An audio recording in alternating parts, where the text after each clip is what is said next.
തെസ്സലോനിക്കർ അവസാനത്തെ അധ്യായത്തിലേക്ക് നമ്മൾ എത്തിയിരിക്കുന്നു. പല കാര്യങ്ങളൊക്കെ പറഞ്ഞ്, പല കഷ്ടതയൊക്കെ പറഞ്ഞ് 18-ാമത്തെ വാക്യത്തിൽ പറയുന്നത് കംഫോർട്ട് ഈച്ച് അതർ, അല്ലെങ്കിൽ ഈ വചനം പറഞ്ഞ് അന്യോന്യം ആശ്വസിപ്പിച്ചു കൊള്ളുവീൻ. എന്നിട്ടാണ് 5-ാമത്തെ അധ്യായം 1-ാമത്തെ വാക്യം, ചാപ്റ്റർ 5 വേഴ്സ് 1. സഹോദരന്മാരെ, കാലങ്ങളെയും സമയങ്ങളെയും കുറിച്ച് നിങ്ങളെ എഴുതി അറിയിപ്പാൻ ആവശ്യമില്ല. കള്ളൻ രാത്രിയിൽ വരും പോലെ കർത്താവിന്റെ നാൾ വരുന്നു എന്ന് നിങ്ങൾ തന്നെ നന്നായി അറിയുന്നു. നിങ്ങളോട് ഇത് പറയേണ്ട ആവശ്യമില്ലല്ലോ. You know the seasons and the times. കർത്താവിൻ്റെ വരവ് അടുക്കുന്ന അടയാളങ്ങളൊക്കെ പറഞ്ഞിട്ടുണ്ട്. നിങ്ങൾക്ക് എന്ത് ചെയ്യാം? ഇതൊക്കെ അറിയാം. ഇത് കംപ്ലീറ്റ്ലി കൺട്രോൾ ചെയ്യുന്നത് ആരാ? ദൈവമാണ്. പക്ഷേ ആത്മാവിൽ നിങ്ങളെ അത് ഓർപ്പിച്ചുകൊണ്ടിരിക്കും കർത്താവിൻ്റെ വരവ് അടുത്തു. ഇതിൻ്റെ കറക്റ്റ് ദിവസം ആർക്കും അറിയത്തില്ലെങ്കിലും, പലരും അങ്ങനെയൊക്കെ പറയുന്ന ദിവസങ്ങൾ ആർക്കും അറിയത്തില്ല. പക്ഷേ ഒരു കാര്യം 2-ാമത്തെ വാക്യം തൊട്ട് വായിക്കുമ്പോൾ, നിങ്ങൾ പ്രതീക്ഷിക്കാതിരിക്കുമ്പോഴാണ് കർത്താവിൻ്റെ വരവ്. അത് മറന്നു പോകല്ലേ. നമ്മൾ ബൈബിളിൽ കാണുമ്പോൾ നമുക്ക് ഒരു ഭാഗം, അല്ല, ദാനിയേലിൻ്റെ പ്രവചന പുസ്തകം അതിൻ്റെ 2-ാമത്തെ അധ്യായം 21-ാമത്തെ, ഡാനിയേൽ ചാപ്റ്റർ 2 വേഴ്സ് 21.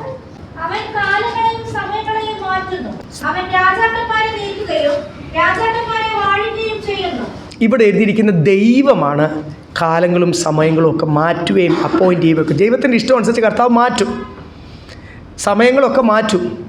കഷ്ടതയുടെ സമയം, നല്ല സമയങ്ങൾ, നമുക്ക് വാതിൽ തുറക്കുന്ന സമയം, വാതിൽ അടയ്ക്കുന്ന സമയം, ഒരു രാജ്യം സന്തോഷത്തിൽ കൂടി കടന്നു പോകുന്ന സമയം, ക്ഷാമത്തിൽ കൂടി കടന്നു പോകുന്ന സമയം, ഇതൊക്കെ ഫിനാൻഷ്യലി സ്റ്റേബിളാണെന്ന് വിചാരിക്കുന്ന സമയത്ത് പെട്ടെന്ന് കണക്കൂട്ടിലെല്ലാം തെറ്റുന്ന സമയം, ഇതൊക്കെ ആരാ നിയന്ത്രിക്കുന്നത്?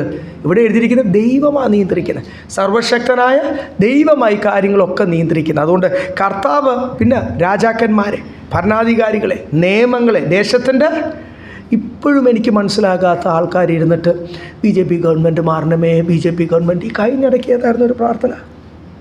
ആരായിരുന്നു അത് പറഞ്ഞത്? എന്നോട് ചില ദേവദാസന്മാർ പറഞ്ഞു, എവിടെയൊക്കെയോ ആൾക്കാർ കൂടിയിരുന്ന്, ഭയങ്കര കൂട്ടം കൂടിയിരുന്ന്, വലിയ ഈ ജാനുവരി 1 തൊട്ട് ഭയങ്കര മീറ്റിംഗ് നടക്കും, BJP ഗവൺമെൻറ് മാറ്റി. പക്ഷേ എന്തുവാ നടക്കുന്നത്?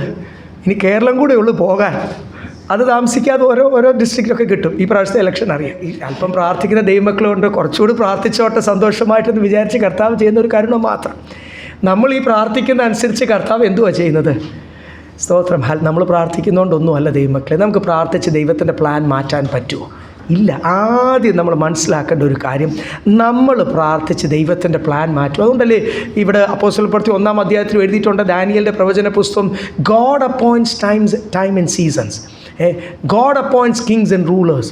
രാജാക്കന്മാരെയും ഭരണാധികാരികളെയും നിയമങ്ങൾ മാറ്റുന്നതൊക്കെ സ്വർഗസ്ഥനായ ദൈവമാണ്. കർത്താവിനൊരു തെറ്റ് പറ്റത്തില്ല.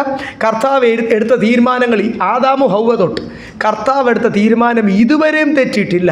God is in regret of his works. ഒരു കാര്യം തീരുമാനിച്ചിട്ട് അയ്യോ തെറ്റിപ്പോയല്ലോ എന്ന് കർത്താവ് ചിന്തിക്കേണ്ട വരത്തില്ല. സർവശക്തനാ, സർവജ്ഞാനിയാ ദൈവമാണ് സാത്താനെ പോലും നിയന്ത്രിക്കുന്നത്. അത് മനസ്സിലായാൽ നമ്മുടെ പകുതി ആശ്വാസമായി. സാത്താനെ പോലും നിയന്ത്രിക്കുന്ന ആരാ? അപ്പോൾ ക്ഷുദ്രശക്തി, മന്ത്രശക്തി എന്നൊക്കെ പറഞ്ഞ് പേടിക്കുന്ന എന്തിനാ ദൈവമക്കളെ? സാത്താൻ എന്തെങ്കിലും നമ്മുടെ ജീവിതത്തിൽ ചെയ്യണമെങ്കിൽ എൻ്റെ കർത്താവ്, യോബിൻ്റെ ജീവിതം എത്ര വ്യക്തമാണ്. എല്ലാ ദൈവദാസന്മാരെ ദൈവം പറയും, ഇന്നത് ചെയ്തോ, ഇന്നത് അതിര് വച്ച്, ഇന്നത് ചെയ്യല്ല, ഇത്രയും മാത്രം, ഈ ലിമിറ്റ് വരെയും ചെയ്തു. അപ്പം ദൈവമാണ് പലപ്പോഴും സാത്താനെ പോലും അയച്ച് നമ്മുടെ ജീവിതത്തിൽ ആ ചില പ്രതികൂലങ്ങളൊക്കെ ഉണ്ടാക്കാൻ ബൈബിളിൽ വ്യക്തമായിട്ട് നമ്മൾ കാണുന്നില്ലേ? അപ്പം ന്യായവിധി എല്ലാം ദൈവമാണ്, തീരുമാനങ്ങൾ ദൈവത്തിൻ്റേതാണ്. അത് ഏത് കുടുംബത്തിലാണെങ്കിലും, ഏത് സഭയിലാണെങ്കിലും, ദേശത്താണെങ്കിലും കർത്താവ്. ഇനി നമുക്കത് പിന്നെ ഒരു ടീച്ചിങ് ആണ്, തെറ്റായ ഒരു ടീച്ചിങ് ഉള്ളത്. ആ എസ്തേറിൻ്റെ പ്രാർത്ഥനയും എടുത്തു വെച്ച്, അല്ലെങ്കിൽ രാജാവിൻ്റെ തീരുമാനം മാറ്റി ദേശം മുഴുവനും. ദൈവമക്കൾ ഒന്നാമത് മനസ്സിലാക്കണം, പഴയ നിയമത്തിലെ പ്രമാണം കംപ്ലീറ്റ്ലി വേറെയാണ്. അവിടെ ജയം കിട്ടുന്നത് എങ്ങനെയാണെന്നറിയാം? തലവെട്ടിയ ജയം കിട്ടുന്നത് എങ്ങനെ? കൊന്ന് ഒരു ദേശത്തിൽ മുഴുവനും രക്തം ചൊരിഞ്ഞ് അവരുടെ മുഴുവനും കൊള്ളയടിച്ച്. അതല്ല നമ്മുടെ പ്രമാണം. നമ്മുടെ പ്രമാണം എന്തുവാ? അവിടുത്തെ രാജാക്കന്മാരും അഭിഷക്തന്മാർ, ദാവീദ് പോലും അങ്ങനെ ചെയ്തത്. അങ്ങനെ അവർക്ക് ജയം, ശത്രുവിന്മേലുള്ള ജയം എന്ന് പറഞ്ഞാൽ അക്ഷരികമായിട്ട് യുദ്ധമാണ്. യുദ്ധം ചെയ്ത് ജയിക്കുക, അമാലേക്കിനെ ലോകത്തിന് ഭൂമിയുടെ മുഖത്തിൽ നിന്ന് നീക്കിക്കളയുക പുതിയ നിയമത്തിലെ പ്രമാണം. നമ്മൾ ഈ പ്രമാണങ്ങൾ മനസ്സിലാക്കണം. അപ്പം നമ്മുടെ ക്രിസ്തുവിൽ കൂടി വീണ്ടെടുപ്പ് പ്രാപിച്ച ദൈവജനത്തിൻ്റെ പ്രമാണം ഏതാ? നമ്മൾ പഴയ നിയമവുമായിട്ട് ചേർത്ത് പഠിച്ച് പുതിയ നിയമ പ്രമാണം, നിത്യത, നമ്മൾ അതിൻ്റെ ആഴം മനസ്സിലാക്കുവാൻ, യഹോവയായ ദൈവത്തിൻ്റെ സ്വഭാവം മനസ്സിലാക്കാൻ, എങ്കിൽ മാത്രമല്ല ഈ ഗ്രേസ്, യേശുവിൽ കൂടെയുള്ള കൃപ മനസ്സിലാക്കണേ. ആദ്യം എന്ത് മനസ്സിലാക്കണം? പഴയ നിയമത്തിൽ കർത്താവ് ഇസ്രായേലിനോട് എങ്ങനെ ഇടപെട്ടെന്ന് മനസ്സിലാക്കണം. അപ്പോൾ നമ്മുടെ പ്രമാണം വേറെയാണ്. രണ്ടാമത് നിങ്ങളൊരു കാര്യം മനസ്സിലാക്കണം. ഉപവാസം ഇപ്പം ഞാൻ ഫോർ എക്സാമ്പിൾ പറയാം. നിങ്ങൾ ആരെങ്കിലും തെറ്റിദ്ധാരണയോ പഠിപ്പിച്ചിട്ടുണ്ടെങ്കിൽ, കാര്യം ഇവിടെ നമ്മൾ റോമാലേഖനത്തിൽ നിന്ന് വായിക്കുമ്പോൾ നിങ്ങളുടെ തെറ്റിദ്ധാരണ അങ്ങ് മാറും. ആദ്യം വായിക്കാം, റോമാലേഖനത്തിൽ നിന്ന് വായിക്കാം. 11-ാം അധ്യായം 34 തൊട്ട് 36 വരെ. Romans chapter 11 verse 34 to 36. അവന് മന്ത്രിയായിരുന്നവരെന്ന് പറയുമ്പോൾ പെട്ടെന്ന് നമുക്ക് ഈ ആലോചന, രാജാവിന് ആലോചന പകർന്ന ആരാ? Who has known the mind of God, who has been the counsellor of God. അവൻ മന്ത്രിയായിരുന്നവൻ ആര്? പിന്നെ വായിച്ചു.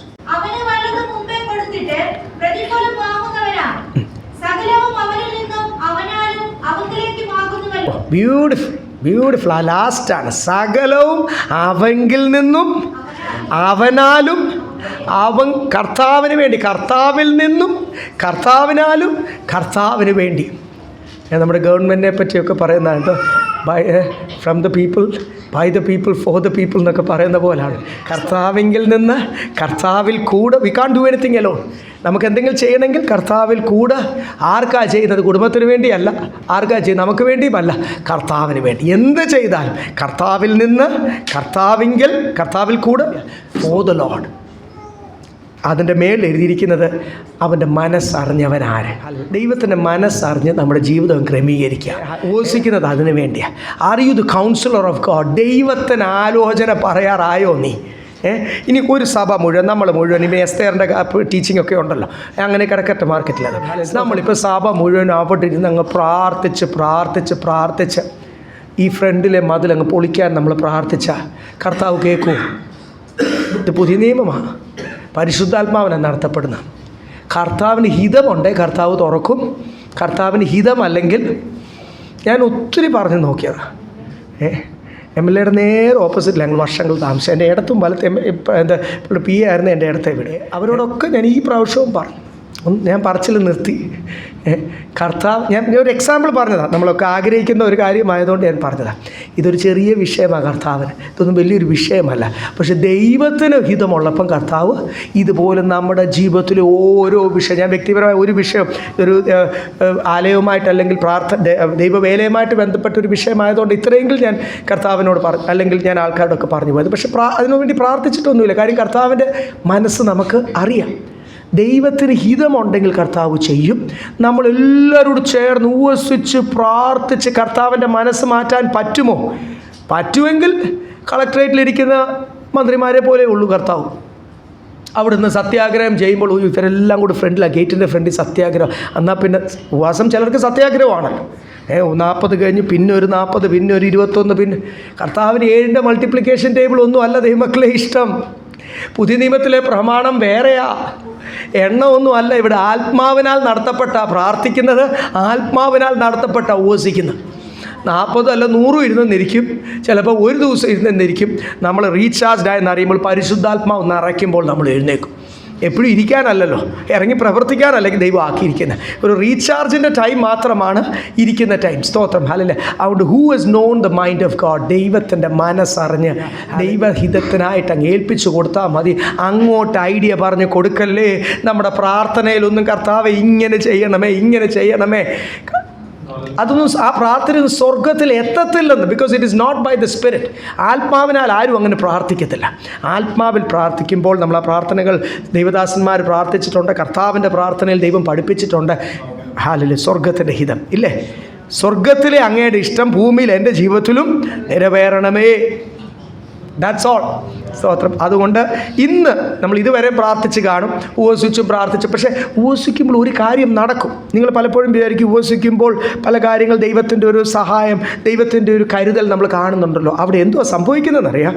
ഉപവസിക്കുമ്പോൾ പ്രാർത്ഥിക്കുമ്പോൾ നമ്മളെ തന്നെ ഒന്ന് താഴ്ത്തുക, നമ്മളെ തന്നെ ഒന്ന് ശോധന ചെയ്യുക.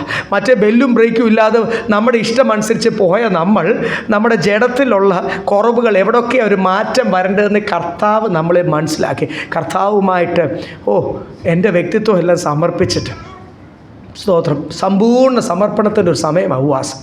അവിടെ എൻ്റെ കുറവുകൾ വെളിപ്പെടും, ഞാനതിൽ ക്രമീകരണം പ്രാപിക്കും, എൻ്റെ ഞാനും അങ്ങ് മാറും, പരിശുദ്ധാത്മാവിനാൽ കൂടുതൽ എന്നെ നിറയ്ക്കും. അങ്ങനെ നിറയ്ക്കുമ്പോൾ തന്നെ എന്നോട് പ്രശ്നമുണ്ടാക്കുന്ന, എൻ്റെ ജീവിതത്തിൽ പ്രശ്നമുണ്ടാക്കുന്ന പിശാച് പിന്നെ നിൽക്കാൻ പറ്റുമോ? പാത്തിരുന്ന സ്ഥലത്തു നിന്നൊക്കെ വെളിച്ചം കയറുമ്പോൾ ദൈവത്തിൻ്റെ ആത്മാവിൻ്റെ സാന്നിധ്യം വരും. പിശാച് എൻ്റെ ജീവിതത്തിൽ നിന്നും കുടുംബത്തിൽ നിന്നും ഒക്കെ വിട്ടുപോകും. അവിടെ ഐ ബിക്കം ഫ്രീ. സ്തോത്രം. അതുകൊണ്ടാണ് ഉപവസിക്കുകയും പ്രാർത്ഥനകൾ ചെയ്യുമ്പോൾ നമുക്ക് ഓരോ പുതുവഴികൾ തുറക്കുന്നതായിട്ടും അതൊക്കെ അവിടെ ഉണ്ട്, കർത്താവ് ക്രമീകരിച്ചിരിക്കുന്ന. പക്ഷെ അത് കാണണമെങ്കിൽ എന്ത് ചെയ്യണം? ഉൾക്കണ്ണുകളൊന്ന് പ്രകാശിക്കണം. ഉപവസിച്ച് പ്രാർത്ഥിച്ച് ദൈവത്തിൻ്റെ പ്ലാൻ മാറ്റി നമ്മുടെ പ്ലാൻ അവിടെ കൊണ്ടുവരുത്താൻ പറ്റുമോ ദൈവമക്കളെ?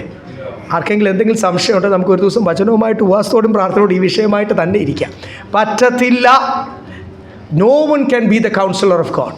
ദൈവത്തിന് ആലോചന പറഞ്ഞാൽ അത്ര ലോലഹൃദയമായ കർത്താവൊന്നുമല്ല. കുറച്ച് പേര് കൂടുതൽ പറഞ്ഞു കർത്താവേ തരണേ തരണേ തരണേ തരണേ തരണേ തരണേ തരണേ ഇങ്ങനെ ഈ ചൊല്ലി പ്രാർത്ഥിക്കുന്ന പോലെ. അപ്പം കർത്താവ് ചോദിച്ചല്ലേ ഒത്തിരി കൊടുത്തു. അങ്ങനെയാണെങ്കിൽ കർത്താവ് നമ്മളെക്കാൾ സോഫ്റ്റ് ഹാർട്ടഡാ? അല്ല, ഹാർഡ് ഹാർട്ടഡ് എന്നല്ല ഞാൻ പറയുന്നത്. ദൈവം ഒരു തീരുമാനമെടുത്താൽ അത് എടുത്തതാണ്. അതാർക്കും പ്രാർത്ഥിച്ച് കർത്താവിൻ്റെ മനസ്സ് മാറ്റും. ആദ്യം നമ്മൾ ആരാധിക്കുന്ന, സേവിക്കുന്ന, നമ്മുടെ മണവാളനാകാൻ പോകുന്ന കർത്താവിൻ്റെ സ്വഭാവം തിരുവചനത്തിൽ നിന്നൊന്ന് മനസ്സിലാകണം. You can not change the plan of God. ദൈവം എടുത്ത തീരുമാനം ഇറ്റ് ഈസ് ഫൈനൽ. അതിന് ഒരു മാറ്റവുമില്ല. അത് ഹല്ലേലൂയ പുതിയ നിയമ ഭാഗങ്ങളൊക്കെ ഉണ്ട്. ഈ സഭയോടും അതൊക്കെ ഓർപ്പിച്ചാണ്. നിങ്ങൾക്ക് അറിയാമല്ലോ കർത്താവിനെ, നിങ്ങൾക്ക് കാലങ്ങളൊക്കെ അറിയാമല്ലോ. അതുകൊണ്ട് ബി അലേർട്ട്. രണ്ടാമത്തെ വാക്യം വായിച്ച്.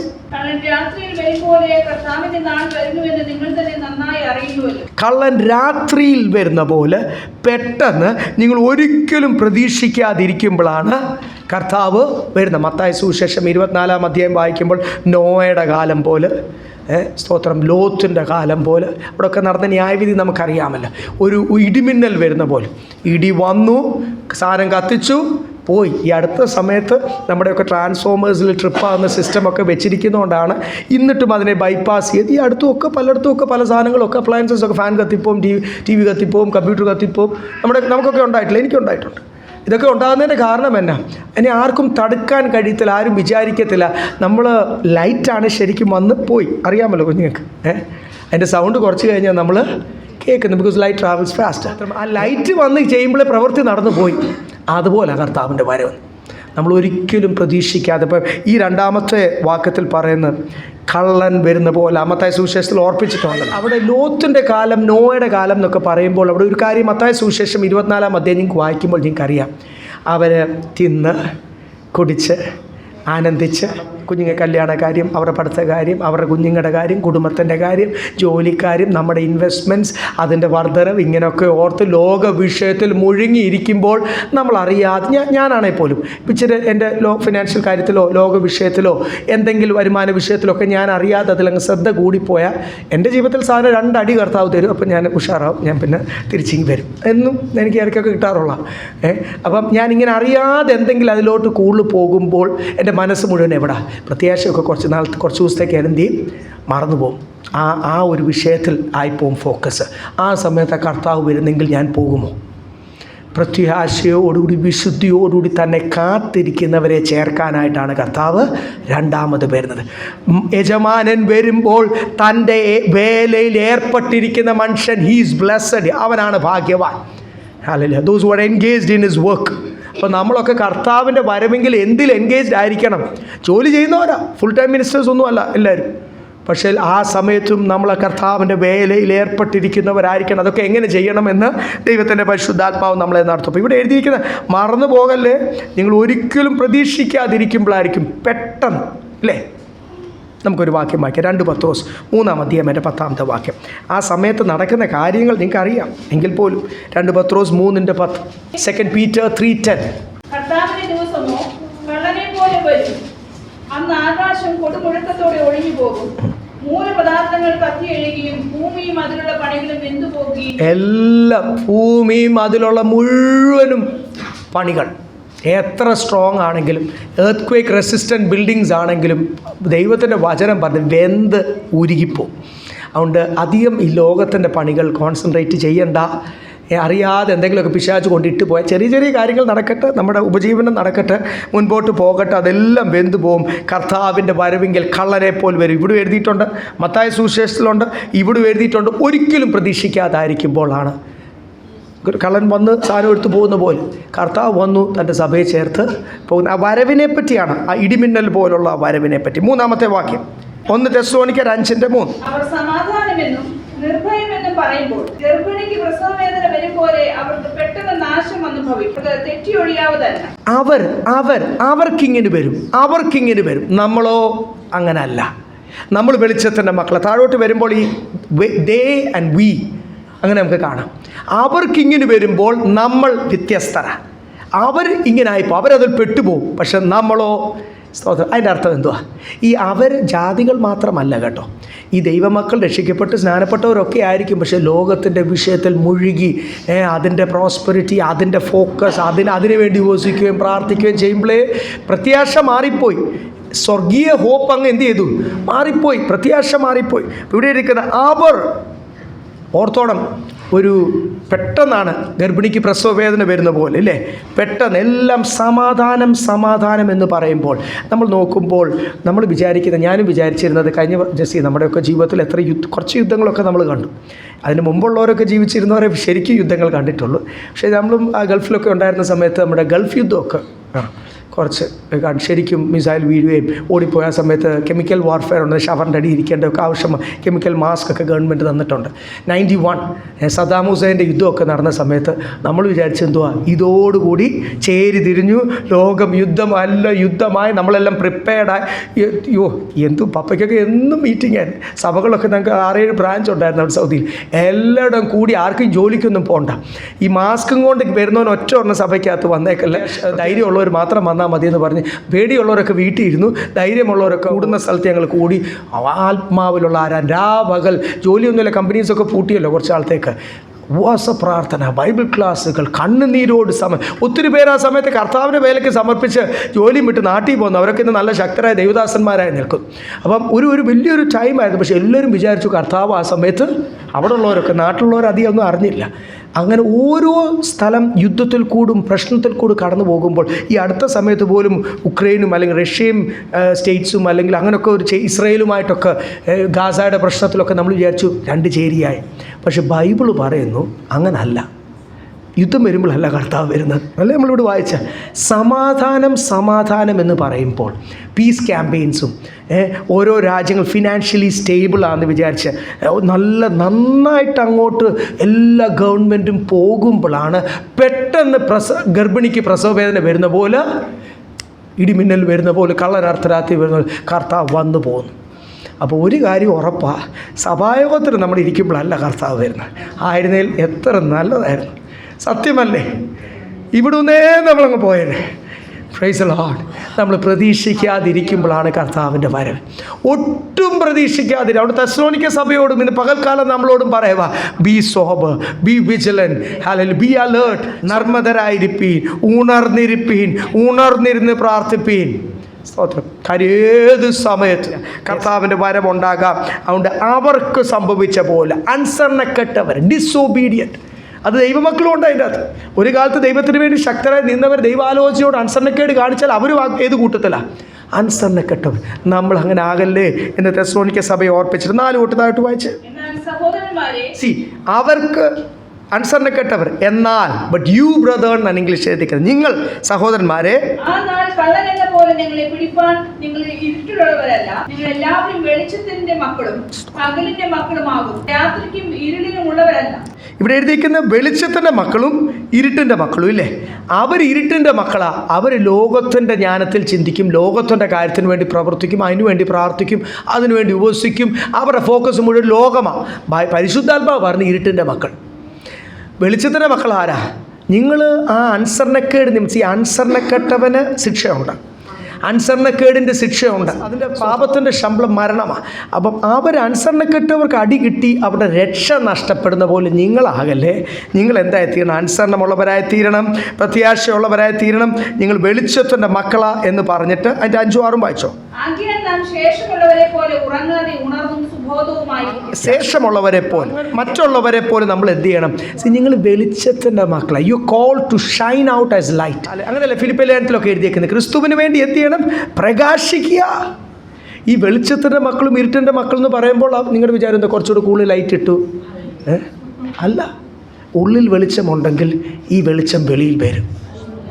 ഉള്ളിൽ മുഴുവനും ലോകത്തിൻ്റെ ധനവും ലോകത്തിൻ്റെ വിഷയവുമാണെങ്കിൽ നമ്മൾ അറിയാതെ സംസാരിക്കുമ്പോൾ അതായിരിക്കും നമ്മുടെ വായിക്കോട്ട്. എങ്ങനെ കൂടുതൽ ഇൻവെസ്റ്റ്മെൻറ്റ്സ് ചെയ്യാം, എങ്ങനെ കൂടുതൽ കാര്യങ്ങൾ വർദ്ധിപ്പിക്കാം, എങ്ങനെ കൂടുതൽ. മനുഷ്യനായതുകൊണ്ടും ജഡത്തിൽ വസിക്കുമ്പോൾ എനിക്ക് നിങ്ങൾക്കൊക്കെ ചിന്തകൾ വരും. പക്ഷെങ്കിൽ പരിശുദ്ധാത്മാവിൽ അതിനെ എന്ത് ചെയ്യണം? ഒതുക്കണം. അതാ ബൈബിൾ പറയുന്നത്. അത് ഒതുക്കിയില്ലെങ്കിൽ അത് കയറി നമ്മുടെ ആത്മീയ മനുഷ്യനെ അങ്ങ് എന്ത് ചെയ്യും? ഒതുക്കും. സ്തോത്രം. അതുകൊണ്ട് നിങ്ങൾ ആരാ?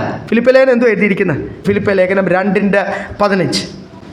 അവരുടെ ഇടയിൽ നിങ്ങൾ ജീവന്റെ വചനം പ്രമാണിച്ചുകൊണ്ട് ലോകത്തിൽ ജ്യോതിസുകളെ പോലെ പ്രകാശിക്കുന്നു. ഈ ലോകത്തിൻ്റെ കാര്യങ്ങൾ മാത്രം ചിന്തിച്ച് നിൽക്കുന്ന ദൈവമക്കളും ഉണ്ട്, ദൈവദാസന്മാരും ഉണ്ട്, സഭകളും ഒക്കെ ഉണ്ട്. അവരുടെ ഇടയിൽ നിങ്ങൾ എന്ത് ചെയ്യണം? അറിയാതെ അവർ ലോകത്തിൻ്റെ മക്കളായി പോകുമ്പോൾ നിങ്ങളെ വിളിച്ചിരിക്കുന്ന വെളിച്ചത്തിൻ്റെ മക്കളായിട്ടാണ്. നിങ്ങളുടെ ഹൃദയം നിറച്ച ദൈവിക തേജസ്സിനാലും സ്വർഗീയ പ്രത്യാശയാലും നിറയ്ക്കുമ്പോൾ അതുകൊണ്ട് ഇടയ്ക്കൊക്കെ ഒന്ന് റീചാർജ് ഒന്ന് പോകുമ്പോൾ ഒന്ന് ഉപസിക്കുന്നതുകൊണ്ട് തെറ്റൊന്നുമില്ല കേട്ടോ. ഈ ബാറ്ററി ഇങ്ങനെ ഡ്രെയിൻ ചെയ്ത് ലാസ്റ്റ് തകർന്നു പോകുന്നവരെയും ഡ്രെയിൻഡ് ഔട്ടായി തീരാൻ മൊബൈൽ ബാറ്ററിയുടെയും ടാബ് ബാറ്ററിയുടെയും ഒക്കെ പറയുമ്പോൾ നിങ്ങൾക്ക് മനസ്സിലാവുമല്ലോ കുറച്ചുകൂടെ. അതുകൊണ്ടാണ് ഈ ഉദാഹരണം പറയുന്നത്. അങ്ങനെ ചാർജ് ചെയ്യാതെ ഇടേണ്ട ബാറ്ററി. ഇടയ്ക്കൊക്കെ ഏത് ദിവസവും അതിന് വെള്ളിയാഴ്ച എന്നൊന്നുമില്ല. ചിലർക്ക് വെള്ളിയാഴ്ചയോട് ഭയങ്കര സ്നേഹമാണ്. അത് പണ്ട് തൊട്ട് എന്തുവാന്ന് എനിക്കറിയത്തില്ല. വെള്ളിയാഴ്ച മീറ്റിംഗ് കൂടിയില്ലെങ്കിൽ വലിയ പ്രശ്നമാണ്. ഞങ്ങൾക്ക് പണ്ട് തൊട്ട് അത് വ്യാഴാഴ്ചയും വേറെ ഒരു ദിവസങ്ങളായിരുന്നു. പിന്നെയും ഇപ്പം വെള്ളിയാഴ്ച വെച്ചേക്കുന്ന വേറെ ഒന്നിനുമല്ല. ഈ വീക്കെൻഡ് ആണല്ലോ പിറ്റേ ദിവസം സാറ്റർഡേ സൺഡേ. അങ്ങനെയെങ്കിൽ കുറച്ച് കുടുംബങ്ങൾ മക്കളുമായിട്ടൊക്കെ വരട്ടെന്ന് വെള്ളിയാഴ്ച വൈകിട്ട് വെച്ചേക്കുന്നത്. അല്ലെങ്കിൽ ബുധനോ വ്യാഴമോ എല്ലാം കൂടിയാൽ മതി. ഞാൻ ഓർക്കുന്നു, ഒരു ദൈവദാസൻ ഞങ്ങളുടെ വീട്ടിൽ വന്നിട്ട്, എൻ്റെ ഒരു ബന്ധുവും കൂടെ പ്രായമുള്ളൊരു ദൈവദാസൻ രാവിലെ വന്നിട്ട് ഞങ്ങളുടെ വീട്ടിൽ വ്യാഴാഴ്ച വൈകിട്ടേ വന്നത്. വെള്ളിയാഴ്ച രാവിലെ, നിങ്ങൾക്ക് വെള്ളിയാഴ്ച രാവിലെ മീറ്റിംഗ് ഇല്ലേ? ഞാൻ പറഞ്ഞു ആ സമയത്ത് നമുക്ക് വെള്ളിയാഴ്ചയെ മീറ്റിംഗ് ഇല്ലായിരുന്നു, വ്യാഴാഴ്ചയായിരുന്നു മീറ്റിംഗ്. ഞാൻ പറഞ്ഞു ഇല്ല വെള്ളിയാഴ്ച മീറ്റിങ്ങിൽ. എനിക്ക് വെള്ളിയാഴ്ച മീറ്റിങ്ങിന് പോകാതിരിക്കാൻ പറ്റത്തില്ല, എന്നെ എവിടെയെങ്കിലും കൊണ്ട് വിട്, എവിടെയെങ്കിലും. ഞാൻ പിന്നെ പുള്ളി അടുത്ത എവിടെ ഒരു സഭയെ കൊണ്ട് വിട്ടു. ആശ്വാസമായി തിരിച്ചു വന്നു. വെള്ളിയാഴ്ച മീറ്റിംഗ് മുടങ്ങിയാൽ എന്തോ പിശാച് അറ്റാക്ക് ചെയ്യും എന്നുള്ളൊരു ചിന്തയാണ്. ഈ ചൊവ്വയും വെള്ളിയൊക്കെ ദോഷം എന്നുള്ള രീതിയിൽ ഹിന്ദുക്കൊക്കെ ഉണ്ടല്ലോ. സമുദായക്കാർ അത് അവിടെ നിന്ന് ഭാരതീയ സംസ്കാരത്തിൻ്റെ അന്ധവിശ്വാസത്തിൻ്റെ ഭാഗമാണ്. നമുക്ക് ചൊവ്വയില്ല ദൈവമക്കളെ, വെള്ളിയില്ല. ചൊവ്വാദോഷവും വെള്ളിദോഷവും ഒന്നും നമുക്കില്ല. ചില കച്ചവടക്കാരൊക്കെ പണ്ട് വെള്ളിയും ചൊവ്വയും ഒരു ഡീൽ നടത്തത്തില്ല. അങ്ങനെയൊക്കെ നമ്മുടെ നാട്ടിലെ ഓരോ അന്ധവിശ്വാസങ്ങൾ. അവർ ചൊവ്വയും വെള്ളി അല്ലാത്ത ദിവസങ്ങൾ എന്തെങ്കിലും വസ്തുവാണെങ്കിലും എന്തെങ്കിലും വിൽപ്പന വാങ്ങി ഡീൽ നടത്തുക. ദൈവമക്കളെ, ജയത്തോടുകൂടി ജീവിക്കുവാൻ ഉള്ളിൽ വെളിച്ചം കയറുമ്പോൾ തന്നെ ഇതൊക്കെ ഇരുട്ടിൻ്റെ മക്കളായി കാര്യങ്ങൾ ചെയ്യുന്ന നിങ്ങളെ വിളിച്ചിരിക്കുന്ന ഇവരുടെ മധ്യത്തിൽ to shine out as light. അതിന് പിള്ളേരുടെ ആക്ഷൻ സോങ് ഒക്കെ ഉണ്ട്, ഷൈൻ ഔട്ട് ആസ് ലൈറ്റ് എന്നൊക്കെ പറഞ്ഞാൽ അതൊന്നും പാടിയാലൊന്നും ലൈറ്റ് ആകത്തില്ല. ഇത് എവിടെ നിന്ന് വരണം? ഇത് ജീവിതം ക്രമീകരിക്കുമ്പോഴാണ് ദൈവമക്കളെ. അതുകൊണ്ടാണ് ഇടയ്ക്കൊക്കെ ഒന്ന് ഉപവസിക്കുക, പ്രാർത്ഥിക്കുക. ഇടയ്ക്കൊക്കെ ഒന്ന് ഹാഫ് ഡേ ആണെങ്കിലും ഒന്ന് ഉപവസിക്കുമ്പോൾ നമ്മുടെ കുറവുകളൊക്കെ ദൈവം ഒന്ന് കാണിക്കും. അവിടെയൊക്കെ കർത്താവിൻ്റെ തേജസ് വെളിപ്പെടും. ഈ ഉള്ളിലുള്ള വെളിച്ചമാണ് പുറത്ത് വെളിപ്പെടുന്നത്. ഈ ഉള്ളിലുള്ള വെളിച്ചമാണ് മോശയുടെ മുഖത്ത് വെളിപ്പെട്ടത്. സ്തോത്രം. ഈ ലോകമനുഷ്യർ കണ്ടപ്പോൾ ആ തേജസ് കണ്ടത് എന്തുവാണെന്നറിയാം? It comes from within. സ്തോത്രം. ഹല്ലേലൂയ. ഇത് വെളിയിൽ നിന്ന് ഇങ്ങനെ റിഫ്ലക്റ്റ് ചെയ്യുന്ന അല്ല. സ്തോത്രം. ഇത് ഉള്ളിൽ പ്രത്യാശയുണ്ടോ, വെളിച്ചമുണ്ടോ, ഉള്ളിൽ സന്തോഷമില്ലെങ്കിൽ, ഉള്ളിൽ സമാധാനമില്ലെങ്കിൽ, ഇപ്പം ദൈവം നടത്തുന്ന അവസ്ഥയിൽ ഉള്ളിൽ ഇഫ് യു നോട്ട് സാറ്റിസ്ഫൈഡ്, ഉള്ളിൽ സംതൃപ്തി ഇല്ലെങ്കിൽ, അത് എത്ര ചിരിക്കാൻ നോക്കിയാൽ ഇങ്ങനെ ആയിരിക്കുക ചിരി. എന്നിട്ട് ചിരിച്ചു കഴിഞ്ഞാൽ പിന്നെ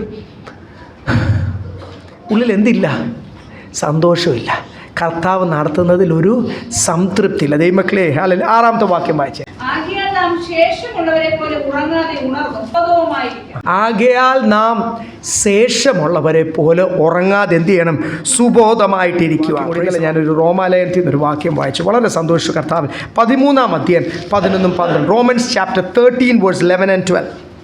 കാര്യം എല്ലാ സഭയോടും കർത്താവിന് ഇതേ പറയാനുള്ളൂ. നാഴിക വന്നിരിക്കുന്നു എന്നിങ്ങനെ നിങ്ങൾ സമയത്തെ അറിയാൻ തന്നെ നാം വിശ്വസിച്ച സമയത്തേക്കാൾ രക്ഷ ഇപ്പോൾ നമുക്ക് അധികം അടുത്തിരിക്കുന്നു. പരിശുദ്ധാത്മാവ് ഓർപ്പിക്കുന്ന എന്തുവാ? ഉണരാൻ. കാര്യം നിങ്ങൾ വിചാരിച്ചതിനേക്കാൾ രക്ഷയുടെ സമയം വളരെ അധികം അടുത്തിരിക്കുന്നു. ഇപ്പം ഭാരതം പോകുന്ന നല്ല ഫിനാൻഷ്യൽ സ്റ്റെബിലിറ്റി കൂടെ. പണ്ട് തേർഡ് വേൾഡ് കൺട്രി എന്നൊക്കെ പറയുന്ന ആ ഭാരതം ഇപ്പം അതൊന്നും അല്ല ദൈവമക്കളെ. യൂറോപ്യൻ രാജ്യങ്ങളെക്കാളും വലിയ ആദ്യത്തെ മേജർ 6 രാജ്യങ്ങളെക്കാളും ഒക്കെ പോപ്പുലേഷനിൽ നമ്മൾ എന്തോരം തോൽപ്പിച്ചു, ചൈനയും തോൽപ്പിച്ചു. ബാക്കിയുള്ള കാര്യത്തിലും മിലിറ്ററി വാർഫെയർ എല്ലാത്തിലും ഭയങ്കരമായിട്ട് കയറി വരിക. നല്ലൊരു ഫിനാൻഷ്യൽ സ്റ്റേബിൾ രാജ്യം. വലിയ കഷ്ടത എന്നൊന്നും പറയാൻ കാര്യം പണിയെടുക്കാൻ മനസ്സുള്ളവർക്ക് വിദേശത്ത് കിട്ടുന്നതിനേക്കാൾ ഒപ്പം ഇത് കിട്ടും. ഒരു ചെറിയ മണി വാല്യൂ ഡിഫറൻസിൽ മാത്രമാണ് അവിടെ ഇനി ഓവർ ടൈമൊക്കെ ചെയ്താൽ ചെറിയൊരു വ്യത്യാസം വരുന്നത്. അല്ലെങ്കിൽ വളരെ സന്തോഷത്തോട് ജീവിക്കുവാൻ. അപ്പം എല്ലാം സ്റ്റേബിളാണ്. നമ്മൾ നോക്കുമ്പോൾ വലിയ കുഴപ്പമൊന്നുമില്ല ഭാരതത്തിൽ ജീവിക്കുന്നവർക്കും. പക്ഷേ സ്തോത്രം, ഇവിടെ എഴുതിയിരിക്കുന്നത് നിങ്ങൾ വിചാരിക്കുന്നത് എല്ലാം സമാധാനം എന്ന് പറഞ്ഞിരിക്കുമ്പോഴാണ് പെട്ടെന്ന് ഇത് ഈ നമ്മുടെ ബുദ്ധിയുള്ള കന്യകുമാരും ബുദ്ധിയില്ലാത്ത കന്യകുമാരും കർത്താവ് വന്നു. കണ്ണ് നിമിക്കുന്നതിനിടയ്ക്ക് കർത്താവിൻ്റെ ആൾക്കാരെയും ചേർത്ത് മധ്യാകാശത്തിൽ പോയി. പിന്നെ ഞാനിവിടെ കിടന്ന് എൻ്റെ കർത്താവേ ക്ഷമിക്കണമേ, ഒരു ചാൻസ് കൂടെ തരണമേ. എൻ്റെ ചെറിയ പ്രായത്തിൽ ഞാൻ കർത്താവിൻ്റെ വേലയ്ക്ക് ഇറങ്ങിയതാണ്. ഒത്തിരി കർത്താവിന് വേണ്ടി ചെയ്തില്ലേ കഷ്ടത. ദൈവം പറയുന്ന സമയത്ത് കർത്താവിന് വേണ്ടി നിൽക്കണം. അതുകൊണ്ടാണ് ഇവിടെ എഴുതിയിരിക്കുന്നത്, നിങ്ങൾ വിചാരിച്ചതിനേക്കാൾ കർത്താവിൻ്റെ വരവ് നമ്മളൊന്നുകൂടെ ഓർപ്പിക്കുക. പകൽക്കാലം ഇറ്റ് ഈസ് വെരി നിയർ. സ്തോത്രം. നിങ്ങൾ വിചാരിക്കുന്നതിനേക്കാൾ ഇറ്റ് ഈസ് മോർ നിയർ. സ്തോത്രം. അതുകൊണ്ട് awake out of your sleep. നിങ്ങളുടെ ഉറക്കത്തിൽ നിന്ന്, ഏത് ഉറക്കമാണ്? രാത്രി കിടന്ന് ഉറങ്ങുന്ന ഉറക്കമല്ലെന്നറിയാമല്ലോ. ആത്മീയ മന്ദത. ഈ രക്ഷിക്കപ്പെട്ട സമയത്ത് നമ്മുടെ ഒരു തീഷ്ണത ഓർമ്മയുണ്ടോ ദൈവമക്കളെ? നിങ്ങൾക്ക് ഒത്തിരി, ഞാൻ മൈക്കൊന്ന് പാസ് ചെയ്ത് കഴിഞ്ഞാൽ നിങ്ങൾക്ക് ഓരോരുത്തർക്കും ഓരോ മണിക്കൂർ വെച്ച് പറയാണ്. പ്രാർത്ഥിച്ചുകൊണ്ടിരിക്കുന്ന സമയങ്ങളുണ്ടായിട്ടുണ്ട്.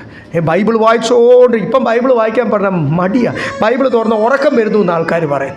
കണ്ണ് കാണുന്നില്ല, അക്ഷരം കാണുന്നില്ല, എന്തുവാണെന്നറിയത്തില്ല. പക്ഷേ ഇത് വായിച്ചുകൊണ്ടിരുന്ന ഒരു നാൾ നമ്മുടെ ജീവിതത്തിലുണ്ടായിരുന്നു. ഞാൻ അഭിഷേകം പ്രാപിച്ച സമയത്ത് ഞാൻ ഓർക്കുന്നുണ്ട്, മലയാളത്തെക്കാൾ കൂടുതൽ അന്യഭാഷയെ പറഞ്ഞുകൊണ്ടിരുന്ന ഒരു നാളുണ്ട്. ഇങ്ങനെ പ്രാർത്ഥിക്കുകയൊന്നും വേണ്ട അന്യഭാഷ പറയാൻ. എപ്പോഴും ആത്മാവിനാൽ ആരാധിച്ച്. ഇന്ന് എനിക്ക് അത്രയും ആരാധിക്കാൻ പറ്റുമോ എന്ന് എനിക്കറിയുന്നില്ല. ഒരു കാലത്ത് ഞാൻ വചനം വായിക്കുമ്പോൾ ഇന്ന് കിട്ടുന്നതിനേക്കാൾ കൂടുതൽ വെളിപ്പാട് കിട്ടിയ ഒരു നാൾ എൻ്റെ ജീവിതത്തിലുണ്ടായിരുന്നു. ചെറിയൊരു മങ്ങലൊക്കെ നമ്മുടെയൊക്കെ ജീവിതത്തിൽ വരുന്നത് എന്തുകൊണ്ടാണ് ദൈവമക്കളെ? പ്രായം കൊണ്ടല്ല. സ്തോത്രം. മടുപ്പ് വരുന്നു ഇല്ലേ? എന്തോ നമ്മൾ വിചാരിക്കുന്നത് ഇതൊരു പ്രോഗ്രാമായിട്ട് നമ്മൾ ചിന്തിച്ച് കഴിഞ്ഞാൽ ഒരു വെള്ളിയാഴ്ച കൂടും, ഞായറാഴ്ച കൂടുന്നു, അല്ലെ ഇടയ്ക്ക് മീറ്റിംഗ്, രാവിലെ മീറ്റിംഗ്. നോ, ആത്മാവിൽ ഒരു തീഷ്ണതയും എരിവും. ദൈവമക്കളെ, his mercies are new every morning ഇല്ലേ?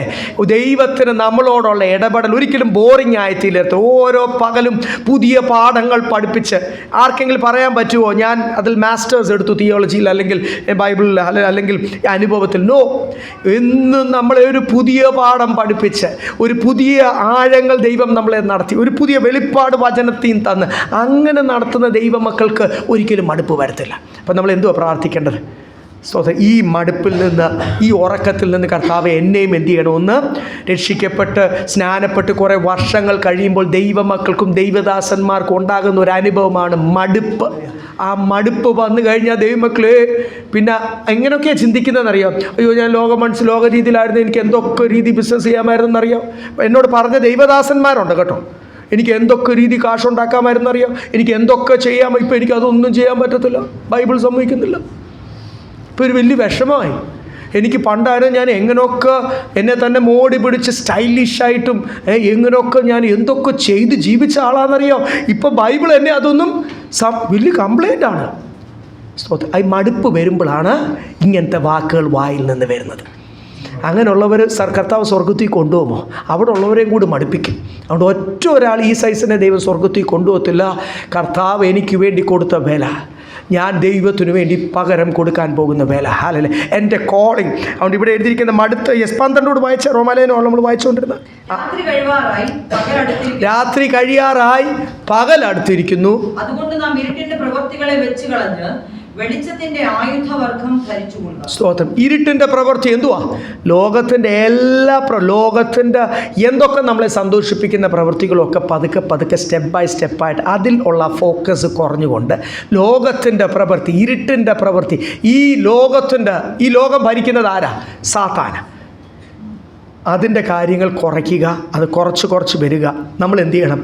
ആയുധം വെളിച്ചത്തിൻ്റെ ആയുധം ധരിച്ചുകൊണ്ട് complete armour of God. Because എന്തിനാണ് ഈ ആയുധം ധരിക്കുവാൻ, ആർമർ ധരിക്കാൻ പറഞ്ഞിരിക്കുന്നത്? ആരെങ്കിലും ഈ സൂട്ടും ആർമറും എല്ലാം കൂടി ഈ ഫുൾ മെറ്റൽ ആർമർ ധരിച്ചുകൊണ്ട് കിടന്ന് ഉറങ്ങുന്ന കണ്ടിട്ടുണ്ടോ ദൈവമക്കളെ? പട്ടാളക്കാരെ ഗവൺമെൻറ് ഉറക്കുമോ? അവർക്ക് കണ്ടൻസ് മിൽക്ക് കൊടുക്കും, ഞങ്ങൾക്ക് കിട്ടുമായിരുന്നു കേട്ടോ. ഞങ്ങൾ പട്ടാളക്കാരുടെ ഇടയ്ക്കായിരുന്നല്ലോ കുറച്ചാൾ. അവർക്ക് ചോക്ലേറ്റ് കിട്ടും. കാര്യം അവരുടെ സ്റ്റാമിന കൂട്ടാനെന്നാണ് അവർ പറയുന്നത്. അങ്ങനെ സ്റ്റാമിന കൂട്ടേണ്ട പ്രത്യേക ചീസ്. ഞങ്ങൾ ചീസ് കഴിച്ച് ദൈവമക്കൾ ഈ പട്ടാളക്കാർക്ക് കിട്ടുന്ന ഒരു സെഡാർ ചീസ്, അതിന് ഭയങ്കര പുളിപ്പുവാണ്. വേറെ വല്ല ചീസായിരുന്നു നമുക്ക് കറിക്കാത്ത. എന്നിട്ട് ഞങ്ങൾ അതിനെ കൊച്ചായിട്ട് ഈ പട്ടാളക്കാർക്ക് ഇത് വേണ്ട. നമ്മുടെ സഭാ വിശ്വാസികൾ ഓഫീസർമാർ മുഴുവൻ കൊണ്ടുവന്ന് അവർക്ക് കിട്ടുന്ന ഈ ചീസ് കൊണ്ട് ഞങ്ങൾക്ക് ടിന്നാണ്. അവർക്ക് ഈ കപ്പലിൽ അതിങ്ങനെ നാളുകൾ ഇരുന്നോളൂ, ഒരു കുഴപ്പമില്ല. എന്തെങ്കിലും ഒരു യുദ്ധം വന്നാൽ സർവൈവ് ചെയ്യാൻ വേണ്ടിയുള്ള സ്റ്റോക്കാണ്. അത് ഇടയ്ക്കിടയ്ക്ക് പഴയതാകുമ്പോൾ ഇവർക്ക് കൊടുക്കുന്നതായിരിക്കും, റേറ്റ് തീരുന്നതിന് മുമ്പേ. അത് ഇവർ കൊണ്ടുവന്ന് ഞങ്ങൾക്ക് പല വിശ്വാസികളുടെ കയ്യിൽ നിന്ന് പാൽപ്പൊടിയും ചീസും ഒക്കെ കിട്ടുമായിരുന്നു. അവർ കഴിക്കത്തില്ല. അവർ പറയുന്ന ചീസ് കഴിച്ച് അവരുടെ മക്കളും ഭാര്യമാരും ഒക്കെ ഭയങ്കരമായിട്ട് വെയിറ്റ് വെച്ച് വരുന്നതുകൊണ്ട് നമുക്കങ്ങ് തരുന്നത്. കുഞ്ഞുങ്ങൾ അന്ന് ഇവരൊക്കെ കുഞ്ഞായിരുന്നല്ലോ. ഞങ്ങൾ ചീസ് കഴിച്ച് ഇതൊക്കെ എന്തിനാണ് ഈ ട്രെയിനിങ് ഒക്കെ കൊടുക്കുന്നത്? ഉറങ്ങാനല്ല. പട്ടാളക്കാരെ ഇതൊക്കെ ആർമറൊക്കെ ഇടിയിപ്പിച്ചിട്ട് എന്ത് ചെയ്യാനാ? യുദ്ധത്തിനൊരുക്കുക. ദൈവമക്കളെ, ഇവിടെ എഴുതിയിരിക്കുന്നത് ഇരുട്ടിൻ്റെ നമ്മൾ ഈ പ്രവർത്തിച്ചുകൊണ്ടിരിക്കുവാണെങ്കിൽ, ഞാനൊരു സുവിശേഷകനായിട്ട് ദൈവത്തിൻ്റെ വേല ചെയ്യുവാണെങ്കിൽ ഐ വിൽ ചെക്ക് മൈസെൽഫ്. ഇല്ലേ, എന്നെ തന്നെ ഞാൻ ശ്രദ്ധിക്കും. ഞാൻ അല്ലാതെ ഏതെങ്കിലും ഡെസിഗ്നേഷനിലാണ് ഞാൻ അറിയപ്പെടുന്നെങ്കിൽ ഞാൻ സൺഡേ വിശുദ്ധനായിരിക്കും. സൺഡേ വിശുദ്ധൻ മാത്രമായിരിക്കും. അതുകൊണ്ട് ഇവിടെ എന്തോ എഴുതിയിരിക്കുന്നത്? ഇരുട്ടിൻ്റെ പ്രവൃത്തികളെ ത്യജിച്ച് കളയുക, കർത്താവിൻ്റെ വെളിച്ചത്തിൻ്റെ ആയുധവർഗം ധരിച്ചുകൊണ്ട്. ഇംഗ്ലീഷ് എഴുതിയേക്കുന്ന ആർമർ ഓഫ് ലൈറ്റ്. യുദ്ധത്തിന് ദൈവമക്കളെ ഈ വചനം പഠിക്കുന്നതും ശുശ്രൂഷയിൽ വളരുന്നതും യുദ്ധം ചെയ്യാനാണ്. ആരോടാണ് നമ്മുടെ യുദ്ധം? അയൽവക്കക്കാരോടല്ല, നമ്മളോട് ദോഷം ചെയ്തവരോടല്ല, ദേശശക്തിയോട്. We have a battle, we are in the battle. അതുകൊണ്ടാണ് ഓരോ ആഴ്ചയും നമ്മൾ റീചാർജ് പ്രാപിച്ച്, ഞായറാഴ്ച മാത്രമല്ല, ഇടയ്ക്കൊന്ന് വീക്കായാൽ അറ്റാക്ക് കിട്ടും. കാര്യം നിന്നെ വിളിച്ചിരിക്കുന്ന ഒരു പടയാളിയായിട്ടാണ്. നീ യുദ്ധം ചെയ്തില്ല, നിനക്ക് വെട്ട് കിട്ടും. നിൻ്റെ വിളിയോർത്തോണം. സാധാ വിശ്വാസി എന്ന് പറഞ്ഞൊരു വിളി ഈ തിരുവചനത്തിൻ്റെ അകത്തില്ല. എവിടെയെങ്കിലും ഉണ്ടോ? എന്നെയും കൂടെ ഒന്ന് കാണിച്ചേ. പുതിയ നിയമത്തിൽ ഒരു നോർമൽ ബിലീവർ എന്ന് പറഞ്ഞ് അവിടെ എവിടെയെങ്കിലും എഴുതി വെച്ചിട്ടുണ്ടോ? അതല്ല വിളി. നിങ്ങളെ രാജാക്കന്മാരായിട്ടും പുരോഹിതന്മാരായിട്ടും കർത്താവിൻ്റെ അന്ധകാരത്തിൽ നിങ്ങളെ വിളിച്ചവൻ്റെ സൽഗുണങ്ങളെ ഘോഷിക്കുവാൻ തെരഞ്ഞെടുത്ത you are A royal priesthood. ഒരു സുവിശേഷകനായിട്ട് 5 വിധ ശുശ്രൂഷകൾ, പല ശുശ്രൂഷകൾ നിങ്ങളെ കർത്താവ് ഏൽപ്പിച്ചിട്ടുണ്ട്. അതിനുള്ളൊരു ഡെഡിക്കേഷനും ഒരു സബ്മിഷനും ഒരു ഫോക്കസിലും നമ്മൾ ലോകജ്ഞാനത്തിൽ വളരുന്നുണ്ട്. ലോകജ്ഞാനത്തിൽ നമ്മൾ പിന്നെയും പഠിക്കാനൊക്കെ ഈ പ്രായത്തിലൊക്കെ ശ്രമിക്കുന്നുണ്ട്. അതൊക്കെ നമ്മൾ പലപ്പോഴും അതിൽ പല ആവശ്യങ്ങൾ നിമിത്തം നമ്മൾ ഫോക്കസ് ചെയ്യാറുണ്ട്. ഈ ശുശ്രൂഷയിലൊന്ന് വളരാൻ എത്ര പേരാണ് അതിന് വേണ്ടി ഉപസിക്കുന്നത്, പ്രാർത്ഥിക്കുന്നത്? ദൈവം എന്നെ ഏൽപ്പിച്ച ശുശ്രൂഷയിലൊന്ന് വളരുവാൻ, തന്നിരിക്കുന്ന താലന്തുകളൊന്ന് വളരുവാൻ. ദൈവമക്കളെ, ഈ 2026 ചുമ്മാ തള്ളി നീക്കാൻ പറ്റത്തില്ല, അടികൊള്ളും. സമയമില്ല, അതുകൊണ്ടാണ്. അല്ല, തള്ളിക്കളയും കർത്താവ്. നിന്നേക്കാൾ യോഗ്യനായ വേറെ ആളെ കർത്താവ് ശുശ്രൂഷയിൽ. റഹബോവാം ശുശ്രൂഷ ചെയ്യണമെന്നും ശലോമോൻ്റെ മോൻ രാജാവാകണമെന്നും ഒന്നും കർത്താവിന് നിർബന്ധമില്ല. ശലോമോൻ ആകണമെന്ന് നിർബന്ധമില്ല. ബിലവടൊക്കെ ആയിരുന്നു ദൈവത്തിന്, ജദീദയൊക്കെ ആയിരുന്നു. പക്ഷെങ്കിൽ നിർത്തിയിരിക്കുന്നിടത്ത് വിശ്വസ്തയോട് നിൽക്കണം, അല്ലെങ്കിൽ കർത്താവ് തള്ളിക്കളയുന്ന ദിവസങ്ങളാണ്. അതിൻ്റെ 2 വാക്യം കൂടെ, 7ാമത്തെ വാക്യം ഒന്ന് വായിച്ച്, 5-7. രാത്രിയിൽ ഉറങ്ങുന്നു, മദ്യപിക്കുന്നവർ രാത്രിയിൽ മദ്യപിക്കുന്നു. ഇവിടെ എഴുതിയിരിക്കുന്നത് പിന്നെ ഒറ്റ കാര്യമാണ്. ഉറങ്ങുന്നവർ ഉറങ്ങിപ്പോവുക. അവരങ്ങ് ദൈവമക്കളോടാ. ജാതികൾ ദൈവമക്കൾ ഡിഫറൻസിയേഷൻ അല്ല ഇവിടെ നടക്കുന്നത്. ദൈവമക്കളുടെ ഇടയ്ക്ക് ലോകത്തിൻ്റെ മക്കളായി ഇരുട്ടിൻ്റെ പ്രവൃത്തികൾ ചെയ്ത് ഫോക്കസ് മാറിപ്പോകുന്നവർ, അവരങ്ങ് മദ്യപാനികൾ മദ്യപിച്ച് മയങ്ങുന്ന പോലെ ലോകത്തിൻ്റെ ധനത്തിലും മോഹത്തിലും പ്രതാപത്തിലും മയങ്ങിപ്പോകുക. ഉണർന്നില്ലെങ്കിൽ they will be lose forever. അതായത് കർത്താവ് ഓർപ്പിക്കുന്നത്. ഈ മദ്യപിച്ച ഒരാൾ മയങ്ങി അതിലായി കഴിഞ്ഞ്, നിങ്ങൾക്കറിയാം, കഴിഞ്ഞ ദിവസവും ഒരു സഹോദരനൊക്കെ അങ്ങനെ വിളിച്ചു. നമ്മളീ വലിയ പാടാണ്, വളരെ ശ്രദ്ധിച്ചിരുന്നോണം. കാര്യം ഒത്തിരി മദ്യപിച്ച് കഴിഞ്ഞാൽ പിന്നെ ഒത്തിരി സ്നേഹവും ഒത്തിരി വർത്തമാനവും ഒക്കെയാണ്. മദ്യപിച്ചില്ലെങ്കിൽ ഇതേ അല്ല, നേരെ തിരിച്ചുള്ള രൂപമാണ്. അപ്പം മദ്യപിച്ചിരിക്കുന്നവരെന്തുവാ? അവരതിൻ്റെ മയക്കത്തിൽ, അവർ വേറൊരു ഫാൻറ്റസി വേൾഡിൽ, അവർ വേറൊരു ലോകത്തിൽ, അവർ സ്വപ്നലോകത്തിലെന്ന പോലെ. ആ സമയത്ത് എന്തുവാ ചെയ്യുന്നത്? ഒരു ബോധവുമില്ല. സുബോധം വരുമ്പോൾ അവരോട് ചോദിച്ചു കഴിഞ്ഞാൽ ഒരു ബോധവുമില്ല. അപ്പം ഈ ലോകത്തിൽ മയങ്ങിയിരിക്കുന്ന സമയത്ത് ദൈവമക്കളും എന്തൊക്കെയാണ് ചെയ്യുന്നതെന്ന് അവർക്കൊരു ബോധവുമില്ല. അതാണ് ഇവിടെ എഴുതിയിരിക്കുന്നത്. സത്യമല്ലേ? ഇന്നത്തെ ദൈവമക്കളും സഭകളും ഒക്കെ നോക്കിക്കഴിഞ്ഞാൽ പല ആക്ടിവിറ്റീസൊക്കെ സഭയ്ക്കകത്ത് പുതിയ ഇൻട്രൊഡ്യൂസ് ചെയ്യുന്ന ദൈവമക്കൾക്ക് ഒരു പ്രോഗ്രാം ആയിക്കോട്ടെ എന്ന് വിചാരിച്ച് ഒരു ബോധവുമില്ലാതെ ലോകമനുഷ്യരിൽ നിന്ന് അതുപോലെ ഇങ്ങ് കടമെടുത്ത് അനുകരിക്കുക. ഒരു മദ്യപിക്കുന്നവർ, ഇരുട്ടിൻ്റെ മക്കൾ മദ്യപിച്ച് മയങ്ങി നടക്കുന്ന പോലെ മയങ്ങി നടക്കുക. കർത്താവ് ശിഷ്യന്മാരോട് പറഞ്ഞില്ലേ, ശരീരത്തിന് ക്ഷീണമാണ്, ആത്മാവിന് എന്തുണ്ട്? ആഗ്രഹമുണ്ട്. ഈ ദൈവമക്കളോടൊക്കെ ചോദിച്ചു കഴിഞ്ഞാൽ അവർക്ക് ഉള്ളിൽ എന്തുണ്ട്? ആഗ്രഹമുണ്ട്. പക്ഷേ ഇതിലങ്ങ് ശരീരം ലോകത്തിലങ്ങ് മയങ്ങി ശരീരത്തെ വിട്ടുകൊടുക്കല്ലേ. അങ്ങനെ ഈ ശരീരത്തെ ഒരു ലിമിറ്റ് വിട്ട് അങ്ങ് ലോകത്തിന് വേണ്ടി വിട്ടുകൊടുക്കല്ലേ. അതിന് ഇടയ്ക്കിടയ്ക്ക് മേക്ക് ഇറ്റ് സബ്മിസീവ് എഴുതിയിരിക്കുന്ന, bring it into subjection എഴുതിയിരിക്കുന്ന അപ്പോസ്തലൻ പുതിയ നിയമത്തിൽ ഓർപ്പിക്കുന്നതുകൊണ്ട് 8ാമത്തെ വാക്യം വായിച്ചേ. നാമോ പകലിലുള്ളവരാകിയാൽ വിശ്വാസവും സ്നേഹവും എന്ന കവചം ശിരസ്ത്രമായി രക്ഷയുടെ പ്രത്യാശയും ധരിച്ചുകൊണ്ട് സുബോധമായിരിക്കാം. നമ്മൾ രക്ഷയുടെ കവചവസ്ത്രം ധരിച്ചുകൊണ്ട് സുബോധമായിരിക്കുക. കാരണം എന്തുവാണ്? ദൈവം നമ്മെ കോപത്തിനല്ല, നാം ഉണർന്നിരുന്നാലും ഉറങ്ങിയാലും തന്നോടുകൂടെ ജീവിക്കേണ്ടതിന് നമുക്ക് വേണ്ടി മരിച്ച നമ്മുടെ കർത്താവായ യേശു ക്രിസ്തു മൂലം രക്ഷ പ്രാപിപ്പാനത്രേ നിയമിച്ചിരിക്കുന്നു. ദൈവം നമ്മളെ നിയമിച്ചിരിക്കുന്നത് രക്ഷയ്ക്കായിട്ടാ. ശിക്ഷ കിട്ടി നശിക്കാനല്ല. ഈ അനുസരണക്കേട് കാണിക്കുന്നവർ ശിക്ഷ കിട്ടും. Don't disobey the council of God. Hallelujah. പരിശുദ്ധാത്മാവിൻ്റെ നടത്തിപ്പിനെ തള്ളിക്കളയല്ലേ. അത് പിന്നീട് ഞാനിപ്പം നന്നായിട്ടില്ല, അല്ലെങ്കിൽ ഇപ്പം ഞാൻ അതിനു വേണ്ടിയുള്ള സമർപ്പണമായിട്ടില്ല, പിന്നീടെന്ന് പറഞ്ഞാൽ നഷ്ടം കർത്താവിനല്ല, നമുക്ക് തള്ളിക്കളയും. നമ്മുടെ വിചാരം നമ്മൾ ചെയ്തില്ലെങ്കിൽ, ഡെഡിക്കേറ്റഡായിട്ട് നിന്നില്ലെങ്കിൽ സ്വർഗത്തിന് എന്തൊരു നഷ്ടമാണെന്നറിയാം. ഇങ്ങനെ ചിന്തിച്ച ഒത്തിരി പഴയ നിയമ ഭക്തരുണ്ട്. അവരൊക്കെ ലജ്ജിച്ച് പോയി അവരുടെ ജീവിതത്തിൽ. ആ കർത്താവ് അവരുടെ അഭിഷേകം അങ്ങ് എടുത്തു. അങ്ങനെയല്ലേ ശൗലിൻ്റെ മേലുള്ള അഭിഷേകം മാറ്റി ദാവീദിനെ എടുത്തു. അങ്ങനല്ലേ ഹല്ലേലൂയ ശലോമോൻ്റെ മകൻ്റെയും ഇത് പോയത്. അങ്ങനല്ലേ എത്ര രാജാക്കന്മാർ, ആഹാബ് പോലുള്ള രാജാക്കന്മാരൊക്കെ ദൈവനാമം ദുഷിപ്പിക്കുന്ന അനുഭവത്തിലേക്ക് പോയത്. അത് പഴയ നിയമത്തിലും പുതിയ നിയമത്തിലും നമുക്കത് കാണാം. നിങ്ങളുടെ കോളിംഗ് മറക്കല്ലേ. You are anointed for a special mission. മറ്റുള്ള അനേകർക്ക് ചെയ്യുവാൻ കഴിയാത്ത ഒരു പ്രത്യേക ശുശ്രൂഷ ചെയ്യുവാനുള്ള ധൈര്യം നിങ്ങൾക്ക് കർത്താവ് തന്നിട്ടുണ്ട്. ട്രെയിനിങ് കർത്താവ് തന്നിട്ടുണ്ട്. ഇല്ലെന്ന് പറയാൻ പറ്റുമോ? അതൊക്കെ ഈ ജീവിത വഴിയിൽ കർത്താവ് തന്നിട്ടുണ്ട്. നിങ്ങളതൊന്ന് തിരിച്ചറിഞ്ഞാൽ മതി. മറ്റുള്ള പലർക്കും കിട്ടാത്ത പല കട്ടിയുള്ള ട്രെയിനിങ് ദൈവം നിങ്ങൾക്ക് പേഴ്സണലി തന്നിട്ടുണ്ട്. എന്തിനാണ്? ഹല്ലേലൂയ. നിങ്ങളെ അഭിഷേകം ചെയ്യുന്നതും ചെയ്യാൻ പോകുന്നതും ചെയ്തുകൊണ്ടിരിക്കുന്നതും എല്ലാം മറ്റനേകരെ കൊണ്ട് കഴിയാത്ത. അതുകൊണ്ട് ഇവിടെ എഴുതിയിരിക്കുക, നശിച്ചു പോകല്ലേ. ദൈവം നിങ്ങളെ വിളിച്ചിരിക്കുന്ന നാശത്തിനല്ല, ദൈവം നിങ്ങളെ വിളിച്ചിരിക്കുന്ന to be holy and blameless. വിശുദ്ധരായി തീരുവാൻ. നിങ്ങൾ ജീവനോടിരുന്നാലും നിങ്ങൾ മരിച്ചാലും എന്തുവാ ദൈവത്തിന് ഒരൊറ്റ ഉദ്ദേശമുള്ളൂ. നിങ്ങൾ ജീവിച്ചിരിക്കുന്ന കാലം ഓരോ ദിവസവും നമുക്കാണ് അയ്യോ നമ്മുടെ പ്രിയപ്പെട്ടവർ മരിച്ചു പോകല്ലേ, എന്തെങ്കിലും ക്ഷീണം വരുമ്പോൾ അയ്യോ ലോകത്തിൽ നിന്ന് പോകല്ലേ. പ്രിയപ്പെട്ടവരൊക്കെ മരിച്ചു പോകുമ്പോൾ മെൻ്റലി ഡിസ്റ്റർബ്ഡായി തീരുന്ന എത്ര ദൈവമക്കളുണ്ടെന്നറിയാം. പ്രത്യാശ ഇല്ലാതായി പോകുന്നതുകൊണ്ടല്ലേ. ഇവിടെ 10ാമത്തെ വാക്യത്തിൽ കർത്താവ് പറഞ്ഞു, ജീവിച്ചിരുന്നോ മരിച്ചോ അതൊന്നും വിഷയമല്ല, പക്ഷേ നിങ്ങളുടെ നിത്യതയിൽ എന്ത് ചെയ്യണം? നിങ്ങൾ ഓരോരുത്തരും കാണണം. ഈ ലോകത്തിലെ നമ്മളൊക്കെ പാട്ട് വെക്കുമ്പോൾ ഒരു പോസ് വെക്കും ഇല്ലേ ഇടയ്ക്ക്. അത്രയേ ഉള്ളൂ. നമ്മൾ കാസ്റ്റ് ചെയ്യുവാണെങ്കിലും അല്ലാത്താണെങ്കിലും കോൾ വരുമ്പോൾ നമ്മൾ എന്ത് ചെയ്യും? പാട്ടൊന്ന് പോസ് വെക്കും. ഇത് കഴിയുമ്പോൾ നമ്മൾ എന്ത് ചെയ്യും? പോസ് അങ്ങ് മാറ്റും. അത്രയേ ഉള്ളൂ ഈ മരണം. ഈ ലോകയാത്രയിൽ ഒരു പോസ്. കാഹളം ഊതുമ്പോൾ തൊട്ട് പിന്നെ ജീവിതം യാത്ര കണ്ടിന്യൂ ചെയ്യുക.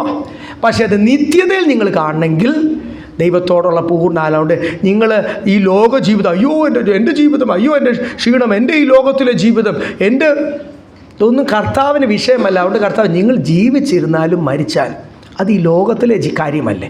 That's just A temporary life. അതല്ല, നിങ്ങൾ നിത്യതയെ കാണണം. അതുകൊണ്ട് വീണ്ടും എത്ര പ്രാവശ്യമായി വാക്യത്തിനകത്ത് എഴുതിയിരിക്കുന്ന ഇരുട്ടിൻ്റെ മക്കളെ പോലെ ആകല്ലേ, വെളിച്ചത്തിൻ്റെ സുബോധമുള്ളവരായി.